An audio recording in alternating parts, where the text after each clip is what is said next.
Aí, galera que curte engenharia clínica, hoje nós vamos falar um pouco sobre os desastres, né? Aproveitando o furacão Milton que está passando lá na Flórida, nos Estados Unidos. Eu vi algumas declarações de meteorologistas preocupados, né? Então a gente resolveu fazer um apanhado aqui de coisas que a gente deve pensar e implantar nos nossos hospitais para que a gente possa, vamos dizer assim, enfrentar com segurança os riscos que os desastres, as situações de desastres trazem para nós, da engenharia dos hospitais e para os hospitais de uma forma geral, né?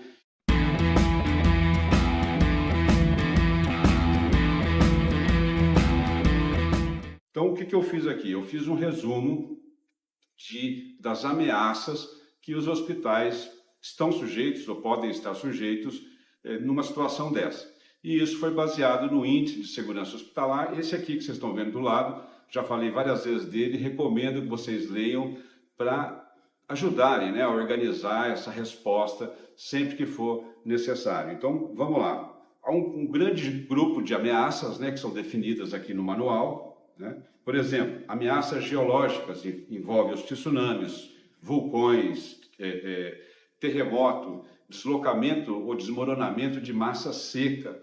Isso aqui até a gente não é muito comum no Brasil, embora na região serrana possa acontecer, mas em países aqui da região dos Andes, né, isso é muito mais comum e mais frequente, tá?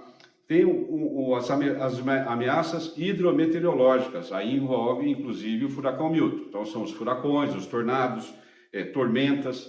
Tem uma série de definições que você deve considerar se você mora mais na região costeira do país ou se você mora mais no interior, e os países que moram ali nos Andes têm esse tipo de preocupação também, né? Aí vem as hidrológicas, que é isso aqui que pega mais o Brasil, né? O Brasil está muito sujeito às ameaças hidrológicas, que são as inundações, que foi o que aconteceu lá no Rio Grande do Sul recentemente. Então, envolve deslocamento ou deslizamento de massas úmidas. Isso também é muito comum no Brasil. Aqui em São Paulo, a gente já teve muito acidente com isso. Então, as pessoas acabam sendo soterradas e criam um problema grande. As ameaças climatológicas, temperaturas extremas, a gente tem vivido isso. Incêndio, recentemente no país. O que acontece?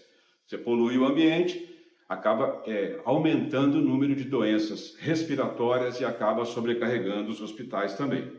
Além do incêndio, a gente tem as secas, que é o que a gente está vivendo lá no Amazonas. O Amazonas, quem não conhece, tem um período que ele é muito alagado totalmente e um período de seca, mas recentemente isso tem aumentado. E isso dificulta muito o transporte entre as povoações, né, os povoados na beira dos rios.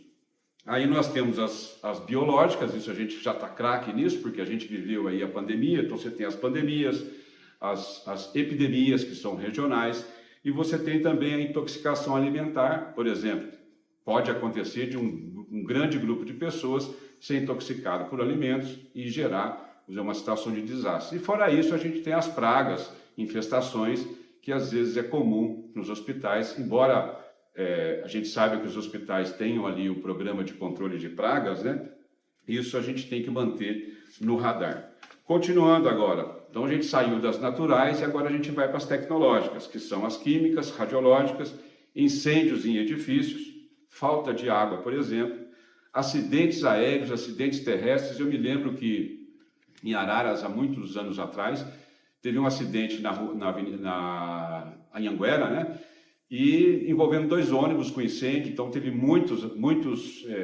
vamos dizer assim, muitas vítimas, né? E isso acaba sobrecarregando os hospitais. Então, você tem que olhar os seus hospitais, entender onde ele está situado, que tipo de evento que pode acontecer com ele e se preparar. A gente tem os fenômenos sociais, que aqui envolve conflito armado, grandes manifestações, grandes populações se deslocando. Por exemplo, a gente viu isso na Ucrânia, a gente viu isso em Gaza. Então, isso acaba sendo um problema que pode afetar fortemente os hospitais. Isso está dentro dos fenômenos sociais. E a gente tem, finalmente, as geotécnicas. Isso está muito mais relacionado com o tipo de solo, o tipo de terreno onde o hospital está construindo. Novamente, aqui não é muito comum, mas a gente tem uma preocupação adicional na região costeira, né? Porque o solo ele tem uma característica específica que tem que ser considerada pelos engenheiros civis calculistas quando fazem a concepção estrutural do hospital. E, tendo conceituado esses pontos importantes, a gente foi na internet, fez uma pesquisa para ver como que está acontecendo nos Estados Unidos hoje, né? O furacão está chegando lá, já estamos acompanhando notícias desde manhã, tem várias notícias, o YouTube está bombando sobre esse assunto, a gente resolveu complementar. Então, primeira coisa, centro de comando. Quando vem a situação de desastre, o centro de comando tem que ser ativado, no caso do furacão, para monitorar o andamento dele, como que ele está caminhando e medir o quanto o hospital está exposto a esse tipo de risco ou não. Então, esse centro de comando ele deve operar não só internamente, mas também fazer relação com os outros hospitais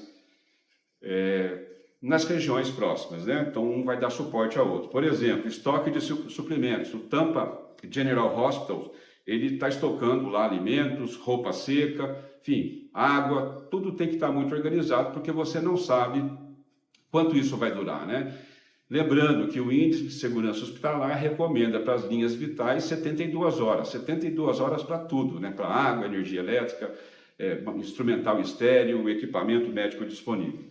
Gerador de energia elétrica funcionando, não só o gerador, mas o combustível, porque não adianta você ter o gerador e não ter combustível. E se houver interrupção no entorno onde o hospital está inserido, ele tem que ter realmente um plano B para ter acesso a esse combustível, e muitas vezes envolve dinheiro vivo, né, que o hospital tem que pensar nessa situação também. Barreiras contra inundações, como essa que vocês estão vendo aqui, o pessoal lá já não é o primeiro furacão que eles estão enfrentando, então já sabem onde fazer essas barreiras contra inundações. Aliás, eu recomendo sempre que você olhar no Google Earth, né? Pelo Google Earth você consegue ver o entorno do hospital, altitude em relação ao nível do mar, e pode te ajudar aí a prever o que vai acontecer no seu hospital quando houver inundações.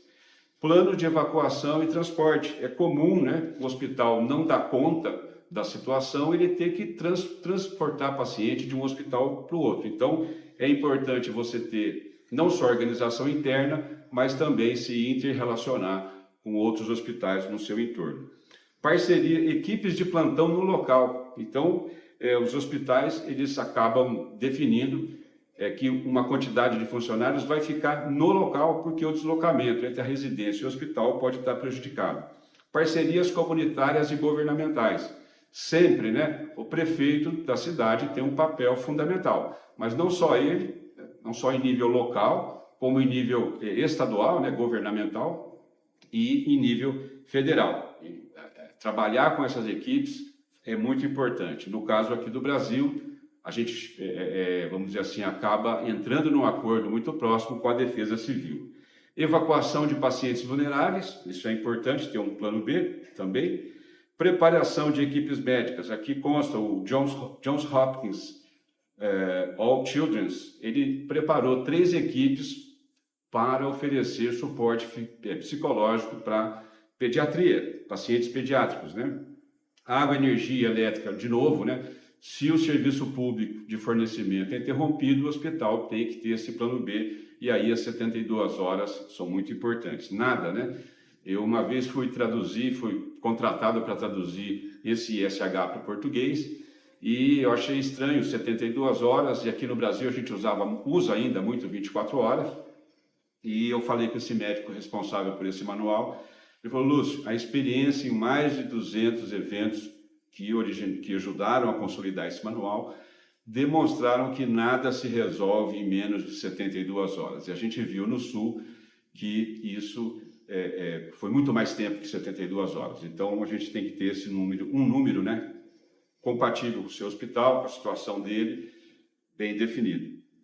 Cancelar procedimentos eletivos. Aqui o Baycare, que é uma rede de hospitais, preferiu cancelar esses procedimentos eletivos porque eles não são de emergência. Quem não está ligado nisso, no procedimento eletivo ele tem uma menor urgência e ele é programado, planejado com antecedência.